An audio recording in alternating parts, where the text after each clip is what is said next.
आप लोग डेली देखने लाग रहे होगा न्यूज यूजीसी यूजीसी यूजीसी। आप सब ने देख लियो होगा कि यूजीसी का कारण समाज पर क्या प्रभाव पड़ने लाग रहा है। पर मैं आज थाना बताऊंगा कि यूजीसी का कारण राजनीति पर, जो यूपी इलेक्शन आने वाला यूपी इलेक्शन है, उन पर क्या प्रभाव पड़ेगा यूजीसी का कारण।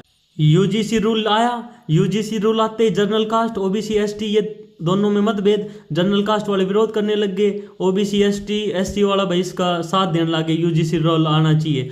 तो जनरल कास्ट वाला भाई पहला तो बीजेपी ने वोट दिया ही करता, पर अब भी यूजीसी आने के बाद भी ये बीजेपी को वोट देंगे, क्योंकि योगी योगी के ये वोट देंगे योगी को कि भाई योगी ने की भी अपनी पीआर टीम उसने चला दिया कि भाई ये जो मुझे जो सेंटर वाली सरकार है वो मुझे पीएम बनने नहीं देंगी, इस वजह से ये रूल लेके आई हैं ताकि जनरल कास्ट वाले जाएं नहीं कहीं भी, वो वोट बीजेपी को ही दे। तो जनरल कास्ट वाले वोट यहीं पर आने बीजेपी में ही, पर जो असली जो वोट लेने थे वो ओबीसी एससी और एसटी का लेना था।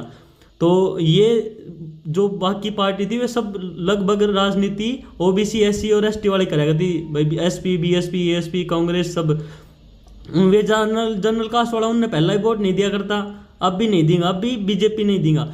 इस लो के कारण जो ही ओबीसी एसटी वाला वोट ही लगभग बीजेपी में आएंगे, बहुत घना वोट बीजेपी में। इसका इस लो को है ना, ये अदर पार्टी है ना, इसको समर्थन भी नहीं कर पा रही, समर्थन तो कर रही ही, इसको विरोध भी नहीं कर पा रही। विरोध करेंगी तो जनरल कास्ट वाला वैसे नहीं आएगा, ये नाराज हो जाएंगे ओबीसी एसटी वाला, इसलिए इसको विरोध नहीं कर रही, क्योंकि ये राजनीति ओबीसी एसटी और एससी वाले करने लग रही। तो इसके कारण देखना भाई तुम 255 सीट है ना बीजेपी की, तो इस लो के कारण 300 प्लस सीट हो जाएंगी उत्तर प्रदेश में आने वाले इलेक्शन में। ये सब इन पार्टियां ने इनका बारे में सोचना चाहिए। बीजेपी तो अपना ग्रोथ कर रही है, ना कि अपना डाउनफॉल। ये मेरे व्यू थे भाई, इस पे आप मेरे व्यू मानना कोई जरूरी नहीं है, क्योंकि बीजेपी पार्टी को समझना इतना आसान भी नहीं है।